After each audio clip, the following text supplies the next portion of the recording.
All right, guys, I want to thank you for joining me for this real estate farming best practices training. The good thing about this training, it's going to be fairly quick. And the reason for that is I'm going to go over just some of the highlights of what farming is, why you want to farm, some best practices, and just show you a easy solution of where you can farm and how to farm specific markets and create mailing lists and actually mail any kind of marketing materials that you want out to them. So the reason that it's quick is there are plenty of videos that I'll show you exactly where they are on how to do all this as well. So this is going to be more just an overview. But ultimately, real estate farming it truly is a valuable marketing tool, and really it's there to plant seeds. Because ultimately, when you farm a market, these are people that have no idea who you are, what you do, or how you can help them. So your goal is to start planting those seeds, nurture those leads, and then cultivate them to hopefully at some point turn some of those into either buyers or sellers that will work for you. So there's two types of real estate farming. One is geographic, which you may have heard called geofarming. And then you have demographic, which is called niche farming. So let's go through those two. First, geofarming is really just the practice of targeting specific areas. So it could be a neighborhood, could be a town, could be a zip code, could be a subdivision, but you're not narrowing it down to anything really specific. It's just a specific area. Whereas demographic farming is you are narrowing it down more to specific types of people that you want to reach. Could be first-time home buyers, could be families that earn over $500,000 a year, could be people who have lived in their houses for 7 years or more. Whatever specific areas that you want to target, that's considered demographic farming. Now, we always just want to caution you, make sure that you are careful and you don't do anything that would go against the fair housing law, which states that you cannot discriminate buyers that based on race, color, religion, sex, disability, or familiar status. And where I say more, just as a side note, in Florida we don't have to worry about this, but there are some states and counties that the counties actually have additional groups that you cannot discriminate against. So Florida just goes right along with the fair housing law. So it's against race, color, religion, sex, disability, familial status, and that is it. Okay, so those are the two types of farming. Let's talk about some just general tips. There's 3 of them here. Okay, the first one is going to be create a real estate marketing plan and follow it. The key here is following it and maybe ultimately creating it, right? Because most people, they think about farming, they're like, yes, sounds like a great idea. Let me go ahead and send out a marketing piece. They do one piece and then that's it. They don't have anything going out that's consistent. And I can tell you this, if you are betting that one marketing piece is going to get you leads, I promise you the law of averages will tell you otherwise. So the rule here is you want to be consistent in all the marketing that you do, whether it's farming like this, if it's doing open houses, whatever kind of plan you're going to put together. Ideally, you want to create it in advance. So have a year plan in advance of what the marketing you're going to do. All right, and it's very simple with farming, how you can set that up on a yearly basis. I'll show you that. But again, the key is just to follow it and be consistent with it. Next is be the first to welcome new homeowners to the neighborhood. And if you can, finances allow it, include some type of gift. No real estate agents are really doing this, because they think, well, I didn't sell the house, I didn't represent the buyer or the seller, so who am I? Well, when you're farming a market, you are becoming the expert in that area. And so you want to get your name out as much as possible. And let's be honest, not all realtors are created equally, right? So yes, they may have bought a house, but it may not have been a very pleasant process. So they may not like their realtor. And there you go. You send a card with a nice little gift saying, welcome to the neighborhood. that is a great introduction into who you are and the type of realtor that you are. So make sure you're paying attention to when houses are selling, and then send a nice letter or gift, again, if finances allow it. Know every time a home goes on the market, and then be the first to preview it. Again, it goes back to being the market expert in that particular area that you're trying to farm. So the more you know about the area, the more you know about the houses that are up for sale, what they look like, what they're going for, then you have a better idea when you speak to somebody who says, yeah, you know what, I know there's been some houses, selling around here. What are your thoughts about that? And then you can really give your honest opinion of how things are going in that specific area. All right, so some general recommendations. Select an area close to your home. All right, now I say this with a catch, right? There's a couple things that I'll go over here in a few. But you do want to select an area close to your home. Why? Because you know the area, you know the neighborhood, you know everything around it, right? So you can recommend restaurants, places to shop, things to see, things to do.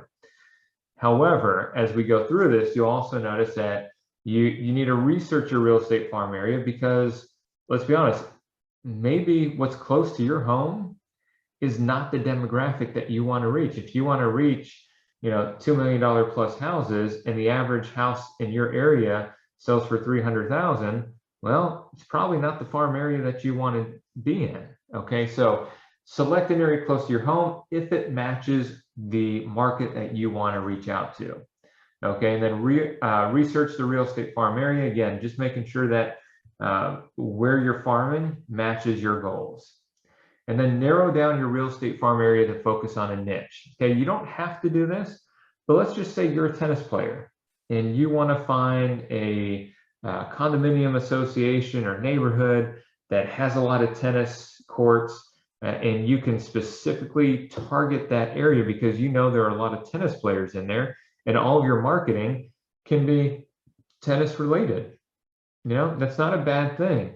Yeah, you may not reach a portion of the neighborhood who aren't tennis players, but they're sure as heck going to know your name. And who knows, maybe down the road, they do reach out to you because somebody else that you've helped that is a tennis player referred you. All right, and they remember seeing your marketing. So consider the size of the real estate farming area. So this is important, obviously, in a couple areas. One is you don't want to choose a farming area that only has 10 houses, right? I mean, yes, you can market to those 10 houses, and that's fine. But if you're only marketing the 10 houses, again, law of averages say you're not going to get much out of that for quite a while. Okay. And then on the flip side of that, you don't want to do such a large area that A, you can't be specific, and B, you may blow your budget within the first 2 or 3 months. Okay. So just have and again, I'll show you where you can figure out, okay, how much is all this going to cost me if I decide to do direct mail? There are other options that are free, but if you decide to do direct mail, how many houses can I realistically reach on a monthly basis and stay within my budget? Okay, so you want to consider the size of the farming area that you're choosing.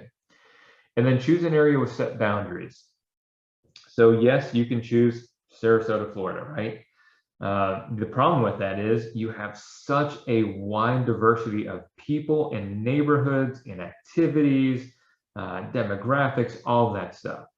If you choose an area with set boundaries, also known as a neighborhood, right? You know what that neighborhood is like. If it's a golfing community, that neighborhood's a golfing community, you can tailor your marketing accordingly. Again, with a tennis example, if it's a community that has a bunch of tennis courts and they're tennis centered, you can market. But again, also then it goes to demographics. Specific demographics, you're going to market a little bit differently too. So don't go too wide, really try and narrow it down to specific neighborhoods or areas that are very similar. Check for competing real estate agents in the area. Nothing worse than farming an area where there has been somebody in there for 30 years and they get every single listing. So what you might want to do is, and one way that you can do this, if you don't know somebody in the neighborhood where you can just easily ask, hey, do you get a bunch of specific real estate advertising or mailers from anyone, and they can let you know if they do or not. But the other way is just, again, research the neighborhood. You can pull up all the sold listings in the last 5-10 years. I would probably only go back a year or two, but look at those listings and see who the listing agent was or who the selling agent was. If you see a specific name coming up time and time again, you can bet they're farming that area. Now, that doesn't mean you can't farm the area. It just means you need to be specific, and you need to be put yourself out there differently, in the way that you market and the way that you present yourself. A lot of times, real estate agents may be sending out a lot of mailers, but they're not knocking on doors. They're not doing any kind of events in the neighborhood. And those are key things that can really set you apart from any other agent. And then compare multiple areas when farming. So kind of going back to researching your real estate farm area and considering the size of the farming area. So I always recommend researching several areas that are within the market that you want to market to. So let's say you find 3 neighborhoods, similar demographics, in similar activities or amenities in them, everything that you're looking for. What I would then do is go into MLS and look at the last year or two, really 2 years would be ideal, and look at how many houses have sold, look at the average selling price, and then compare all those areas. Because let's say one neighborhood, in the last 2 years, they had 50 sales and their average was $500,000. All right, and then you go to another one, again, very similar neighborhood, but they only had 4 sales in the last 2 years. Even if their average sale price was $1 million, you're going to have a better chance of getting clients through the one that has more sales throughout the year, even though it's a lower per sale price.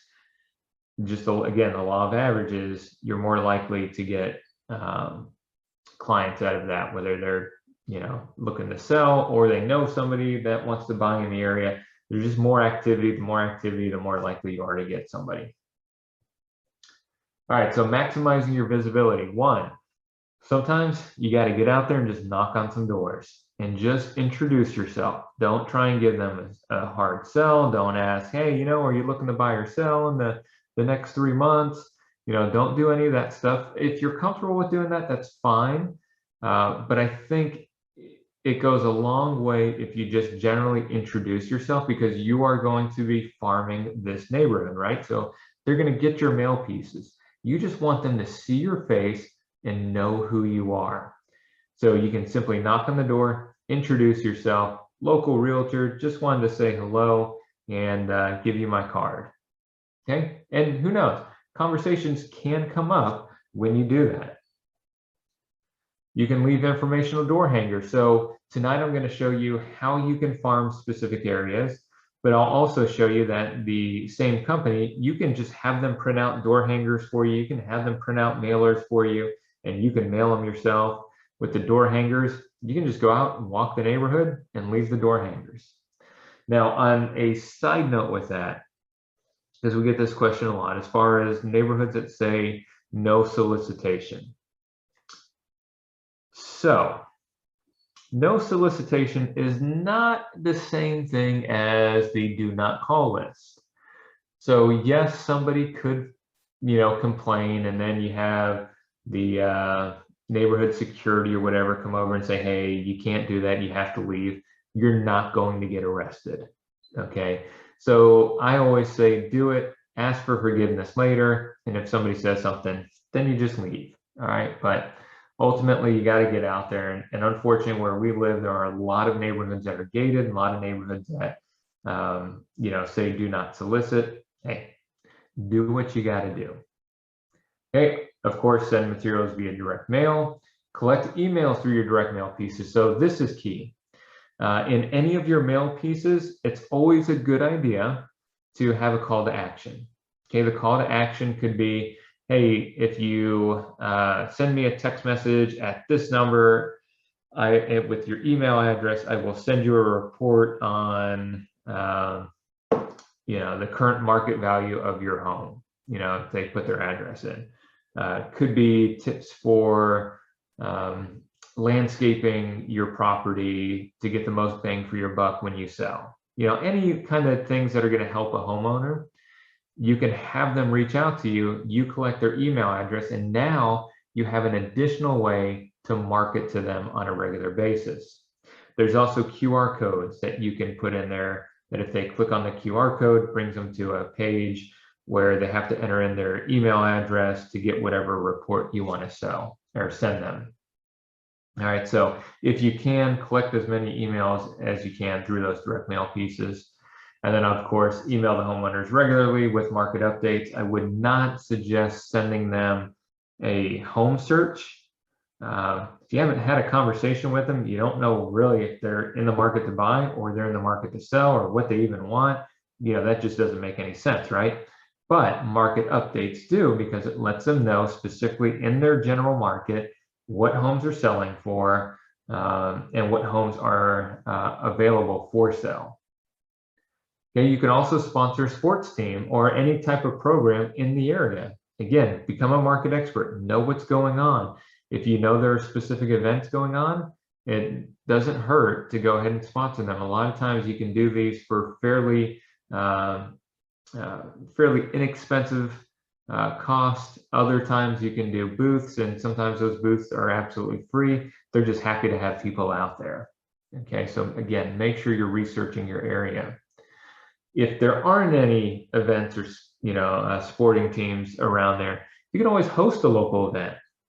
Maybe you put together a 5K, or you put together again, if it's a tennis community, you put together some kind of tennis scramble, or just something fun that you can get neighbors out and get involved with them, and they know that you were the one that put it on.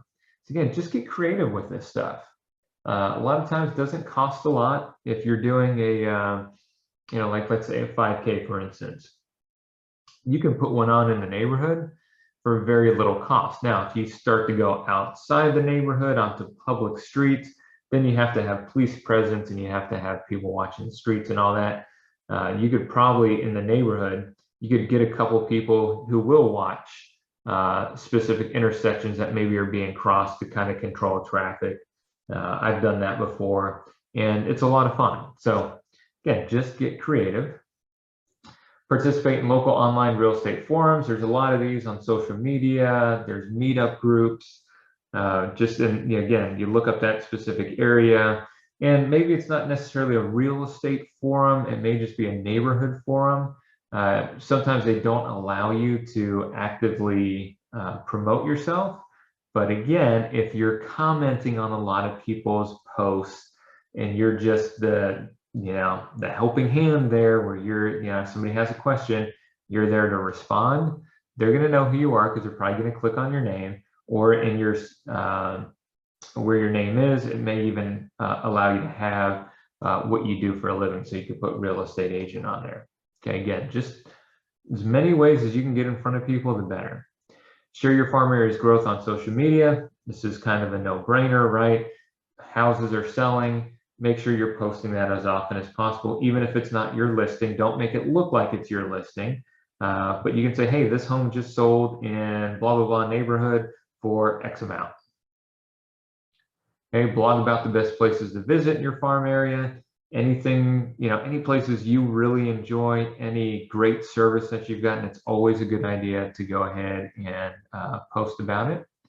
Create ads on social media, Facebook, Instagram. They all have ways that you can create ads, some for very little cost, some that can get a little bit more involved.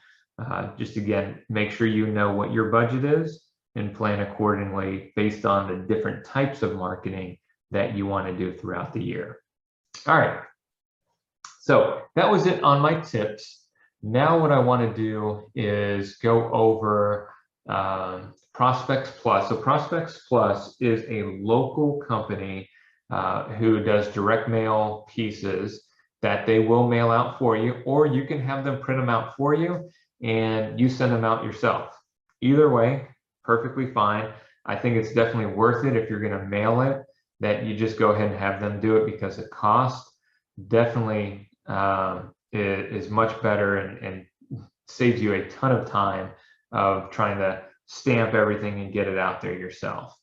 And most likely with postcards, it probably saves you a little bit of money in postage, because they can get bulk rates. The other thing that you can do is door mailers. So if you look under products, so they have postcards, the campaigns will go over, they have the door hangers, they have brochures. I don't know what EDDM is, I'd have to click on it. Flyers, newsletters, note cards, folders, business cards, all that stuff, right? So just a lot of different products they have. The campaigns, just so you know, campaigns are exactly what it sounds like. It is not a one-time and done thing.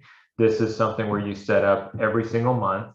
So there are specific postcards that are going out on a regular basis.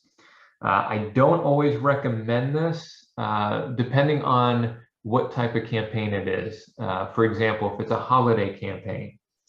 So you'll notice when I go through this, the front of the cards, those will be different, you know, for each holiday. But the back of the card, they only allow you to edit that one time.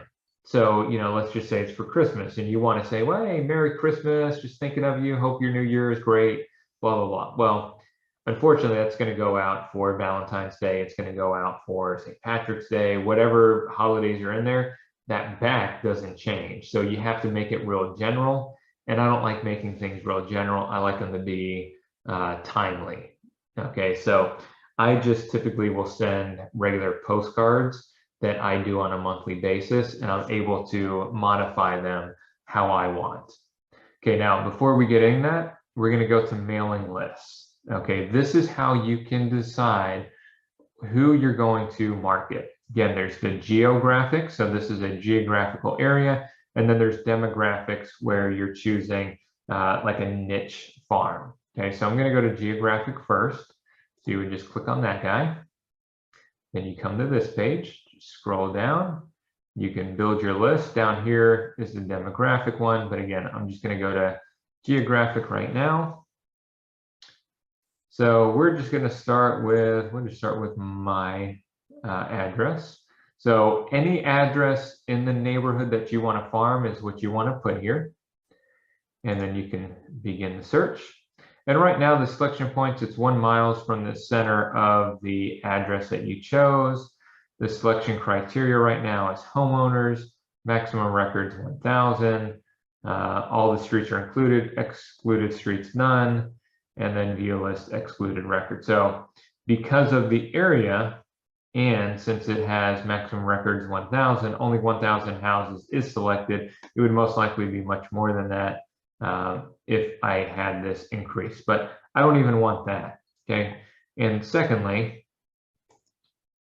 let me see, scroll it here. Okay. Secondly, some of these streets, like over here, are not in my neighborhood. So what I want to do is I want to modify this.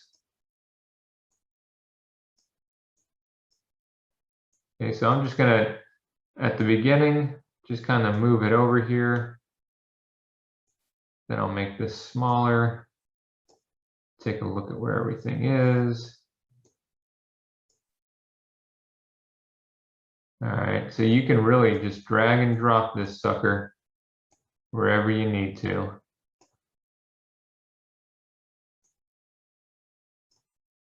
All right, so I'm not going to go into, you know, and really nail in here and say, okay, well, this is exactly where my neighborhood is. I'm just showing you that you can move this around to specifically pick out the number of houses. So let's just say this was the neighborhood. It actually goes down here. Let's just say that was it. 204 houses selected. The cost just for this mailing list is $16.32. So you can literally have all these addresses for $16.32.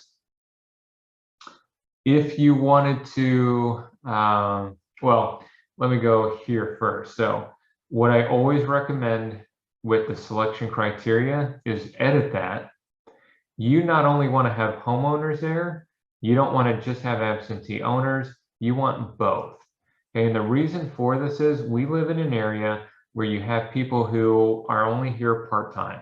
Okay, they may have their full-time residence up north, and this is just a second home. So what this program will do is it cross-references with tax records. So if you've ever noticed when you've clicked on a tax record for a house, maybe you're putting an offer in, and the tax mailing address is different than the home address, that means that that home is not their main or primary home. They have a primary home somewhere else, and that's where any tax documents and all their main mailing goes to.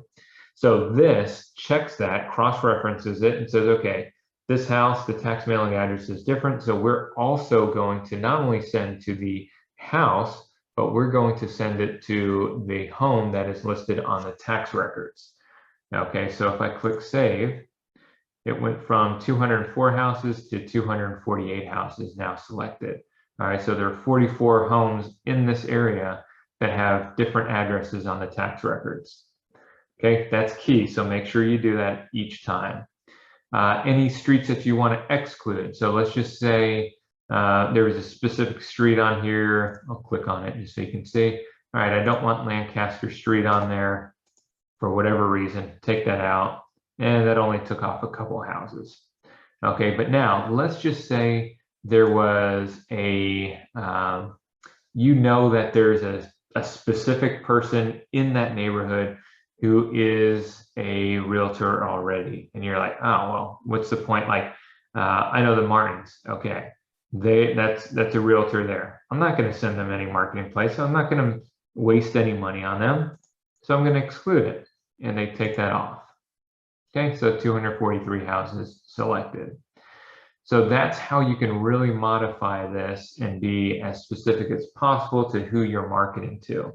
So again, all it takes is just dragging these guys around and taking it out to wherever you want.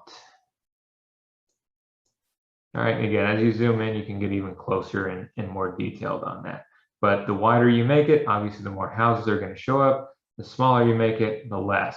But you can at least see how much this is going to cost you. Now, again, this is just for your list. Okay, so let's just say you're done. You got your list. Now you want to put together a marketing piece for them. So once you do this, and actually I do need to log in. So I kind of forgot that. I skipped over that. Before you start doing all of this, create an account with Prospects Plus. So it's literally up here in the upper right-hand corner. Just click create an account. You put all your information in there. It'll ask you some additional questions, like what brokerage you're with. You can upload the logo because that is going to be on your marketing pieces. So you'll have to upload that. So do that first and then go through all this. So I'm going to go ahead and log in. If I had done this when I was logged in, there'd be a button to check out. Okay, so you would buy this first. You buy this list, and then you go ahead and create whatever marketing piece you're going to do. So let me go ahead and log in.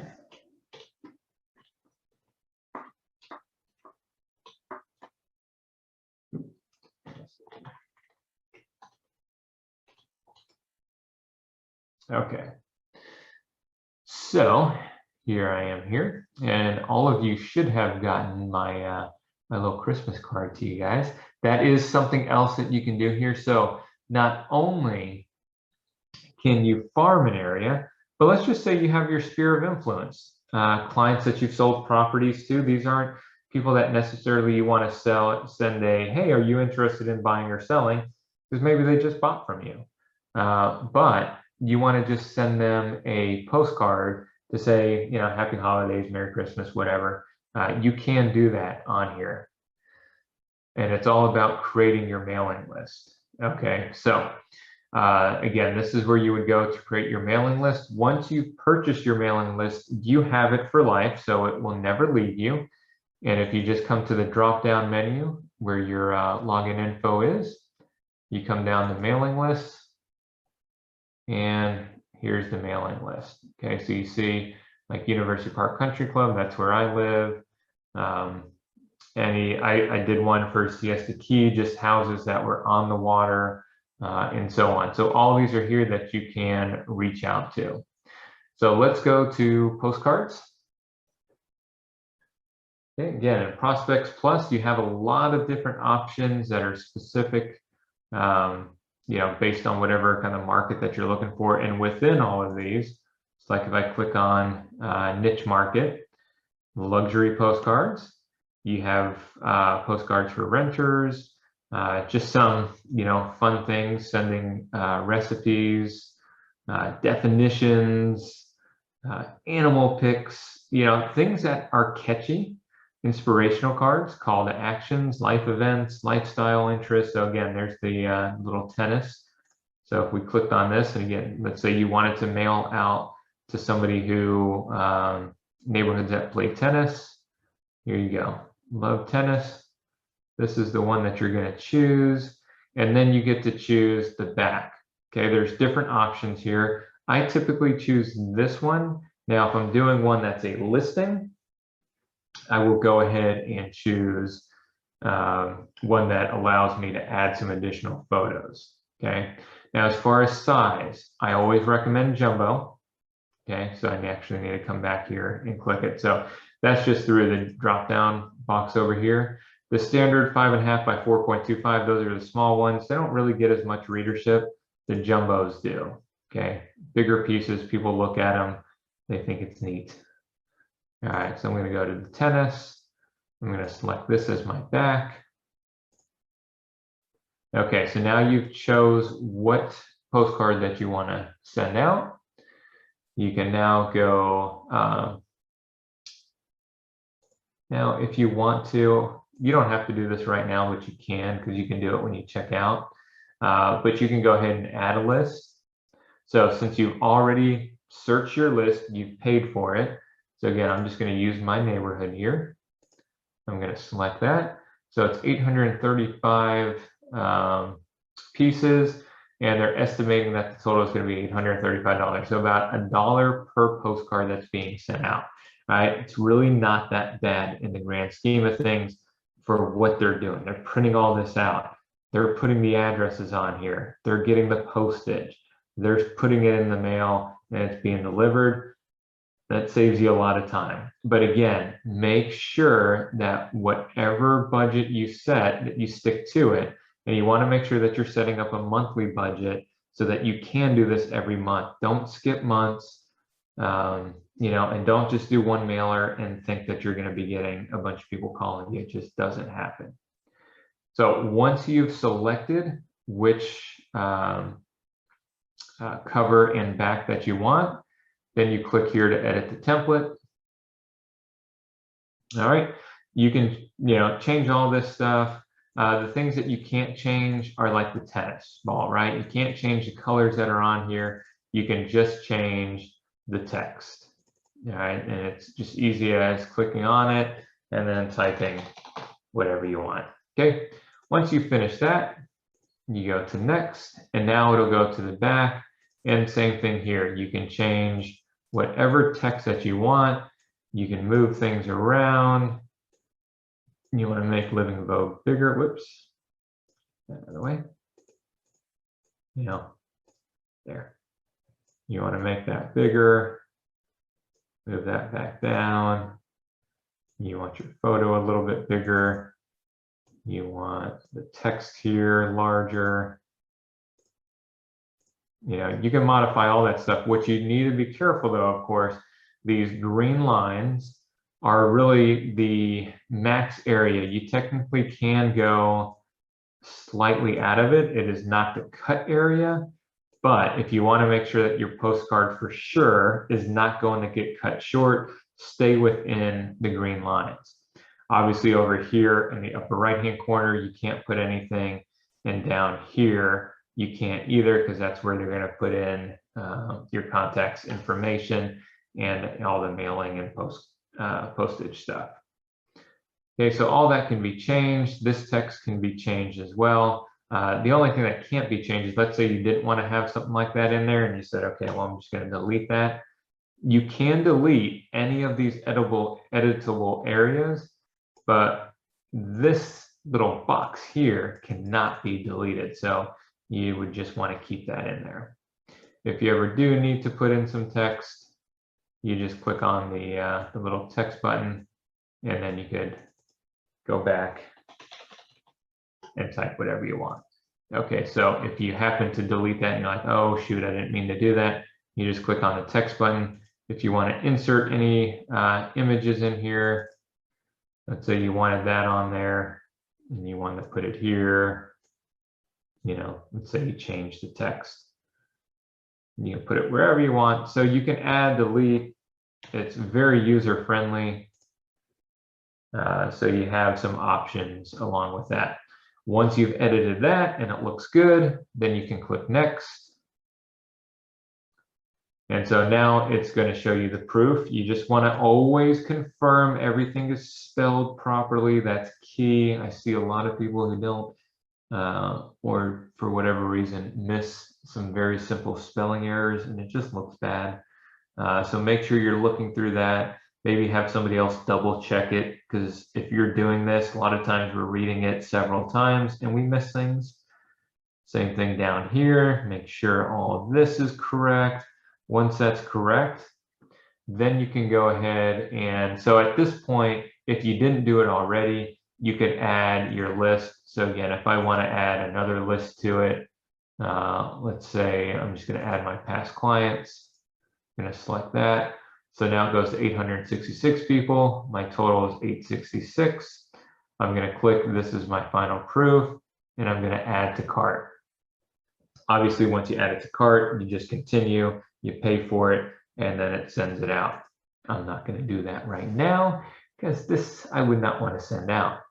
But you can see the price goes down if you're doing first class or standard, depending on how many cards you send out. So I was right in this range.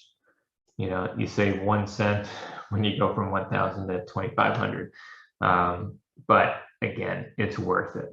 Okay, so that's how you can create a mailing piece and easily send it out. Again, you do not have to buy a mailing list to create products like this. So if you simply just want to create a postcard, you can do that and just have the have Prospects Plus printed out, and you can pick it up at their office in Lakewood Ranch. Same thing with any door hangers.